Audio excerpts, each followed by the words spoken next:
সকলকে জয় যিশু। আজকের টপিকটি হলো দ্য ডে অব দ্য লর্ডের তৃতীয় পাঠ। এক বড় প্রশ্ন, সুসমাচার কাকে শোনানো হয়েছে এবং কেন? কোথায়?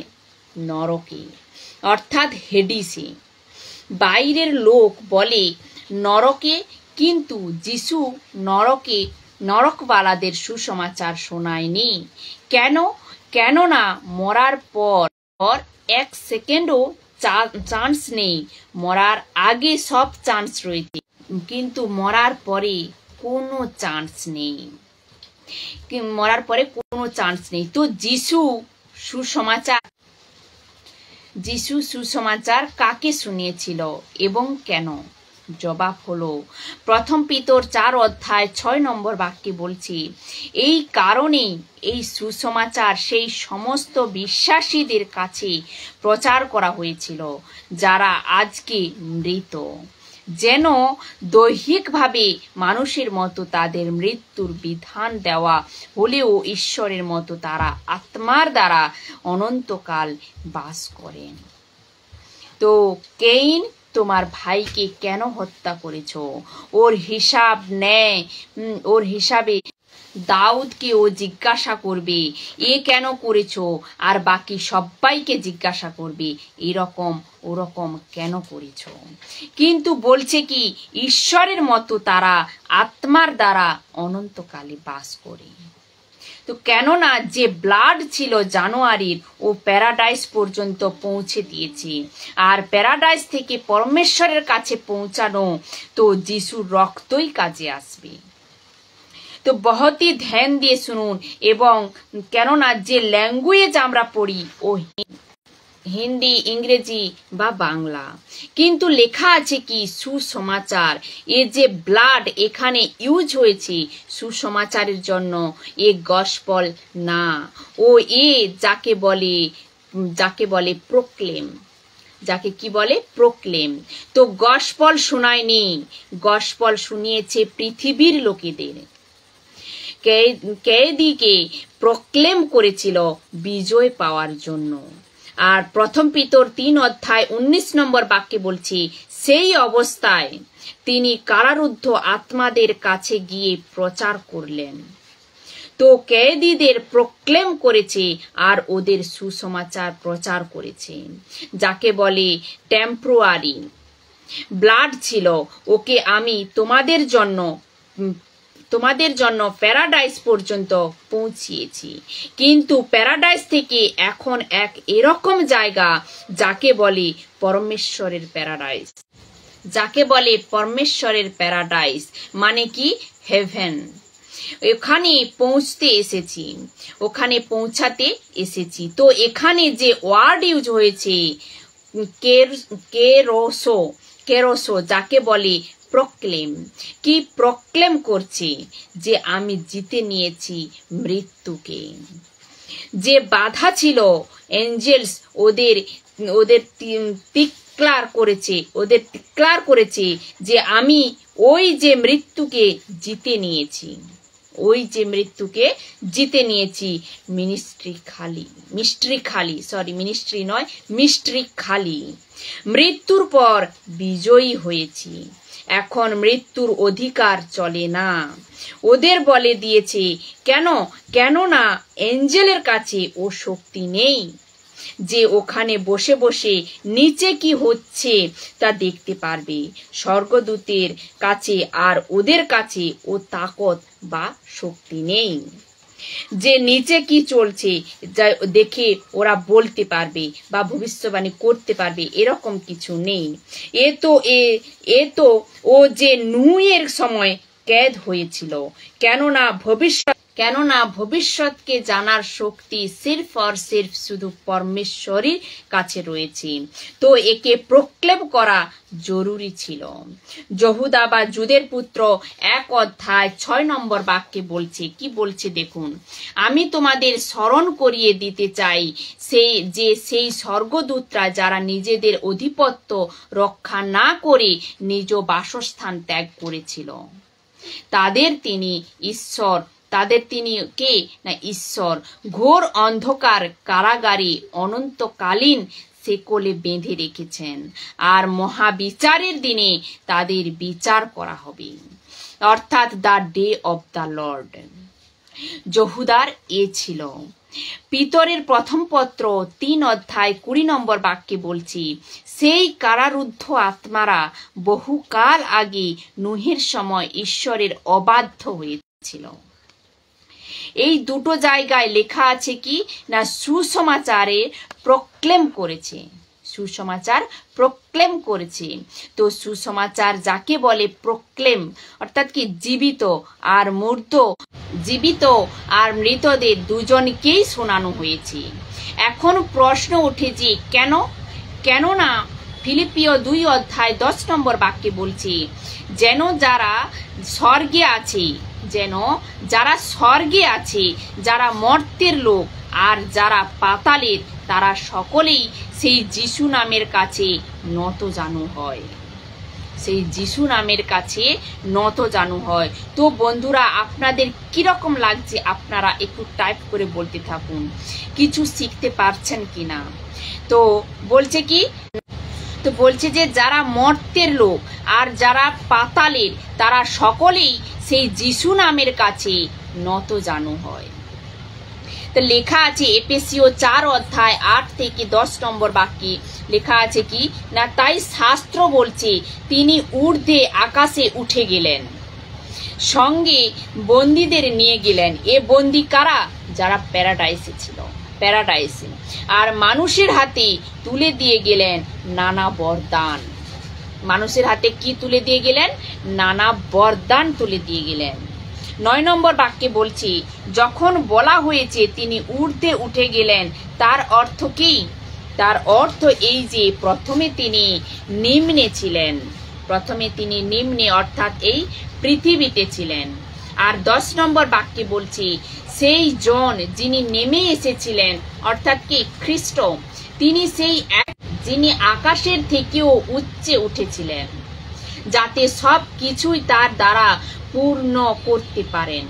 এবার দেখুন গীত সংহিতা বা ভজন সংহিতা 68 অধ্যায় 18 নম্বর বাক্যে কি বলছি, লোকেদের কাছ থেকে উপহার নেওয়ার জন্য এমনকি যারা তার বিরুদ্ধে গিয়েছিল তাদের কাছ থেকে উপহার গ্রহণ করার জন্য তিনি জাঁকজমক করে বন্দীদের নেতৃত্ব দিয়ে উচ্চ পর্বতের ওপরে গেলেন। প্রভু ঈশ্বর সেখানে থাকার জন্য গেলেন। তো হঠাৎ কি বলছে না এ হাটিলে বা জাঁকজমক কেন? ও যাকে বলে নেফেলিয়েমস, যাকে উৎপত্তি 6 অধ্যায়ে দেখা গিয়েছিল, আর যাকে বলে দানব, যার কদর এক নরমাল মানুষের মতো না, আর এরা সবাই টাট্রসি ছিল। তো অধর্মী আদম থেকে এখন পর্যন্ত, ধর্মী আদম থেকে ডাকু পর্যন্ত এদেরকে অধর্মীদের প্রক্লেম করেছি, আর যারা ধর্মী ছিল তাদের সুসমাচার শুনিয়েছি, প্রক্লেম। আর ওদের বলে যে চলো এখান থেকে। তো ধর্মীদের যে জায়গা ও জায়গা খালি হয়ে গেছে, কিন্তু অধর্মীদের জায়গা প্রত্যেক দিন ভর্তি হতে চলেছে। আপনারা জানতে চান, আর এখন যা রাখবো আপনাদের চেক করতে পারবেন গুগলে। Not every week, not every month, আর নট এভরি ডে।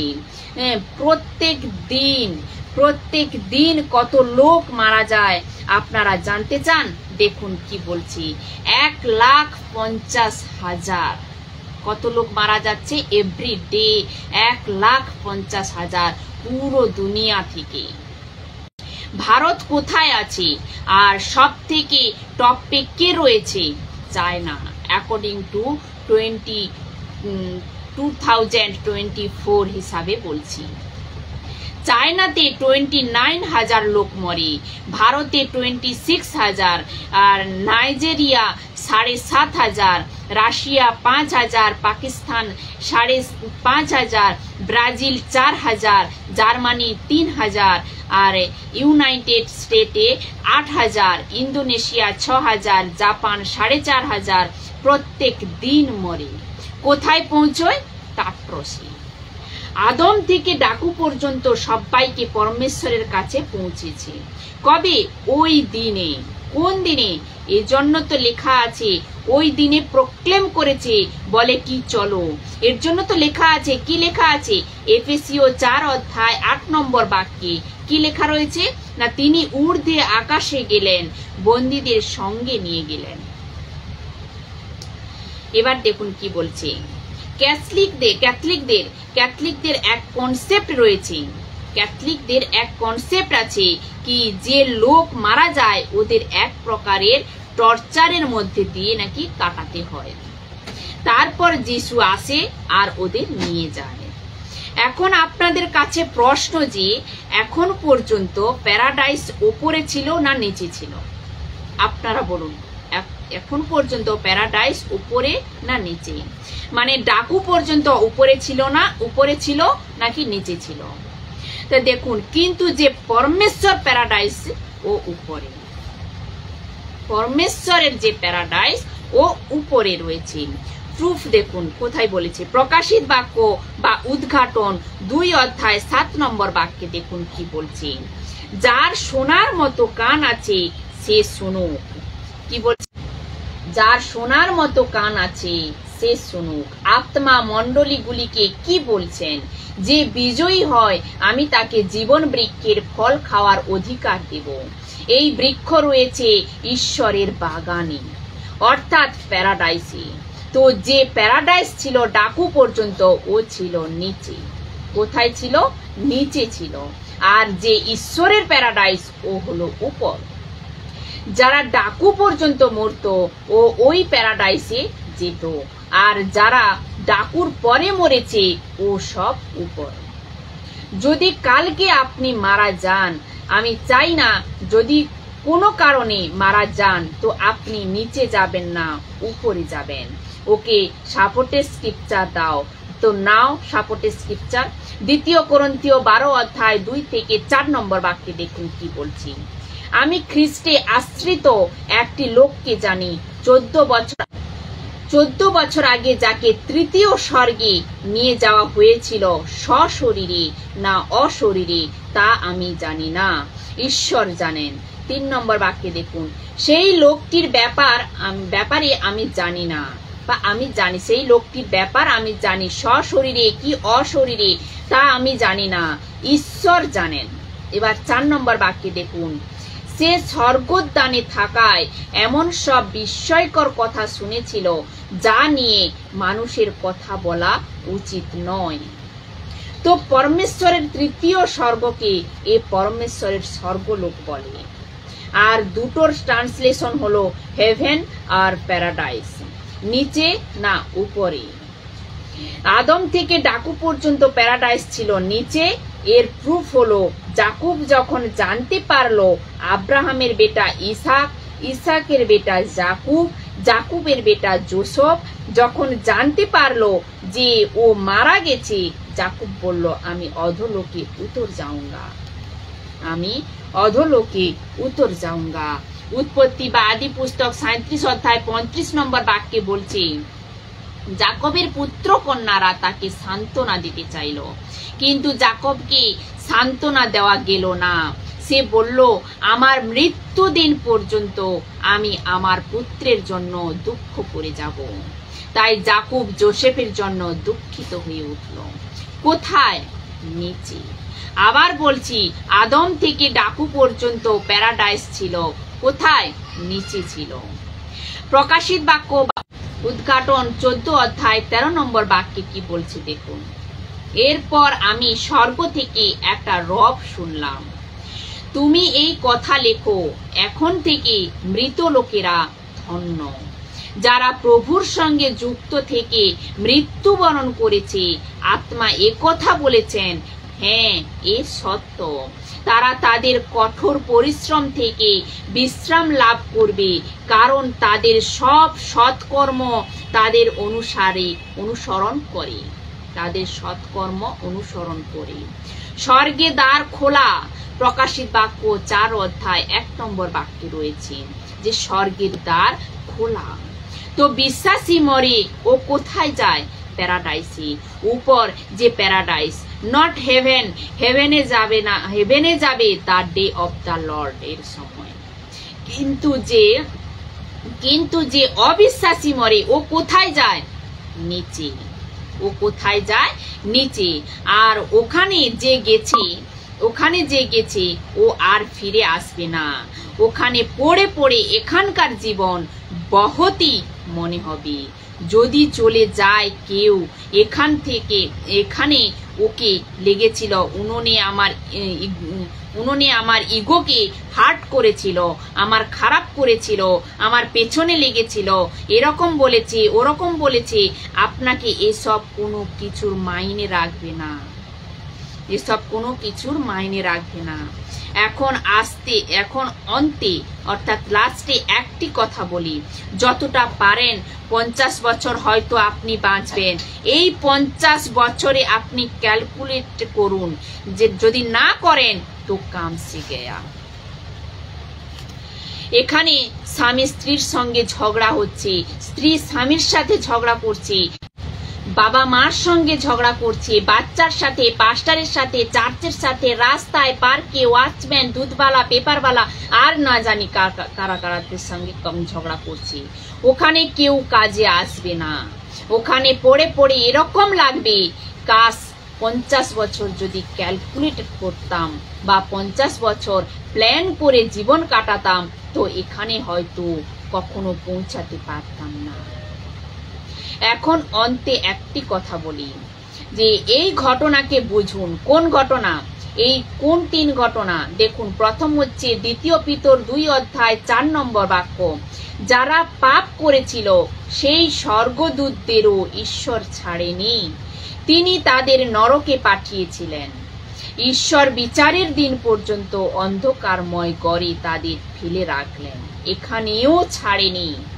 দ্বিতীয়ত দেখুন, 2 পিতর 2 অধ্যায় 5 নম্বর বাক্যে বলছে, ঈশ্বর প্রাচীন জগৎকে ছেড়ে কথা বলেননি। ঈশ্বর বিরোধী লোকেদের জন্য ঈশ্বর জগতে জলপ্লাবন আনলেন। তিনি কেবলমাত্র নূহ এবং তার সঙ্গে অন্য 7 জনকে রক্ষা করেছিলেন। এই নূহ ঠিক পথে চলবার জন্য মানুষকে শিক্ষা দিয়েছিলেন, এখানেও ছাড়েনি। আর তৃতীয়ত দেখুন, সদম ও গমোরা। 2 পিতর 2 অধ্যায় 6 নম্বর বাক্যে বলছি, সদম ও গমোরা নগরকে ঈশ্বর দণ্ডিত করেছিলেন। ঈশ্বর সেই 2টি নগরকে ধ্বংস করে যারা তার বিরোধিতা করে তাদের জন্য শেষ ফলের এক উদাহরণ হিসেবে তা স্থাপন করেছিলেন। তো এখানে এদের কেউ ছাড়েনি, এদের ফেসলা তুরন্ত করেছিল। তো লেখা আছে এই 3 ঘটনার ফেসলা তুরন্ত করে দিয়েছে। তো আজ কেন থেমে আছেন? তখনকার তুলনা থেকে পাপ আজ অনেক বেশি। আদি পুস্তক 6 অধ্যায় দানবের সময় পাপ ছিল, কিন্তু আজ বেশি। নূহের সময় পাপ ছিল, কিন্তু আজ বেশি। সদম আর গমোরার সময় পাপ ছিল, কিন্তু আজ অনেক বেশি। তো এখানে প্রশ্ন ওঠে যে আজ কেন থেমে আছেন? আপনারা কেউ বলতে পারবেন? ওখানে তুরন্ত ফেসলা করেছিল, কোনো তারিখ ছিল না, তুরন্ত ফেসলা হয়েছিল। আগুন আসতো, খতম করে দিত, জমিন ফাটতো, খতম করে দিত। তো প্রশ্ন ওঠে যে আজ কেন থেমে আছে? আপনারা জানতে চান? এর প্রকাশনও পিতরকে মিলেছে। তো 2 পিতর 3 অধ্যায় 9 নম্বর বাক্যে দেখুন কি বলছে। বলছে যে প্রভু তার প্রতিশ্রুতি পূর্ণ করতে সত্যি দেরি করছেন না, যদিও কেউ সেই রকম মনে করছে, কিন্তু তিনি তোমাদের জন্য ধৈর্য ধরে আছেন। কেউ যে ধ্বংস হয় তা ঈশ্বর চান না। বন্ধুরা, বাক্যের ওপর ধ্যান দিন। আমি যে বাক্যটা পড়ছি এই বাক্যের ওপর ধ্যান দিন। বলছে কি, কেউ যে ধ্বংস হয় তা ঈশ্বর চান না। ঈশ্বর চান যে প্রত্যেকে মন পরিবর্তন করুক ও পাপের পথ ত্যাগ করুক। কাশ যিশু আরো 30 থেকে 40 বছর না আসে, আরো 500 বছর না আসে। আপনারা জানেন কেন? আপনাদের যে লোক ও এখন পর্যন্ত যাদের উদ্ধার হয়নি, ওদের উদ্ধার উদ্ধার হয়ে যাক। কিন্তু ভেবে দেখুন, সবার কথা বলছি, আমি নিজের কথাও বলছি, ভেবে দেখুন যদি 75 বছর আগে এসে যেত, তো এখন কত 2025 বা 19 সদিকে যদি এসে যেত, তো আপনার আর আমার কি উদ্ধার হতো?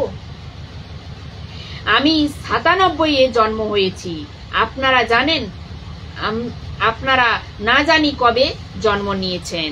ওই সময় যদি এসে যেত, সোজা টাট্রস। প্রেজ গড, এ এখনো পর্যন্ত আসেনি। আর যেদিন ও এসে যাবে, পৃথিবীর ওপর ভারী পড়বে। তো লেখা আছে প্রত্যেককে মন পরিবর্তন করার। তো এ মন পরিবর্তন করার মৌকা কে দিচ্ছে? প্রভু। কিভাবে? দেখুন, তো একদিকে প্রভু ধৈর্য ধরে আছেন, আর অন্যদিকে সুসমাচার শোনানোর কাজ চলতে যাচ্ছে।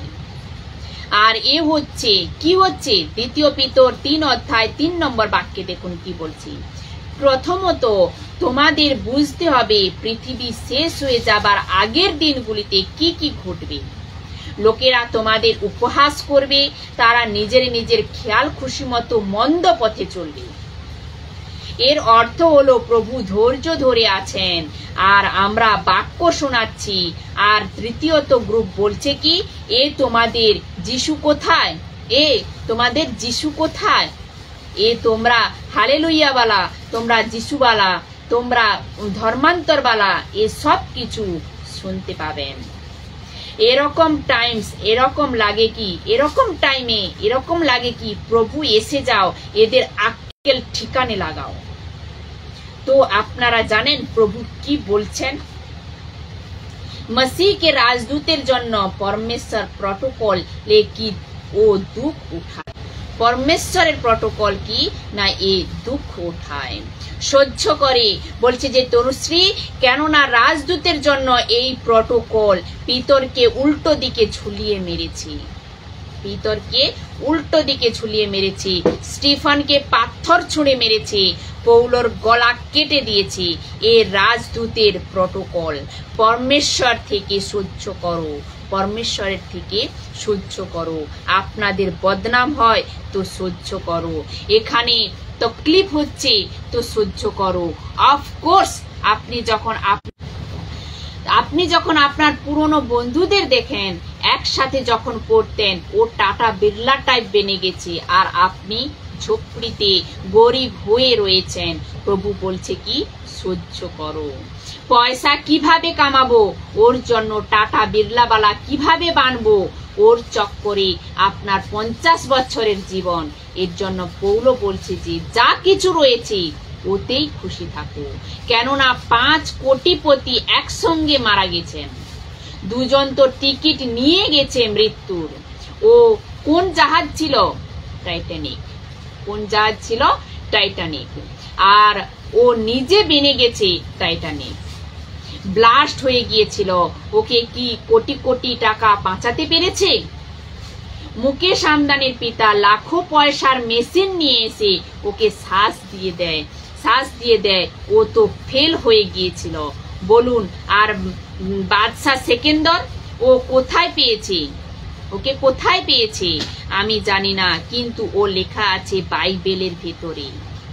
ও বলে কি, মানুষ এসেছে খালি আর যাবেও খালি।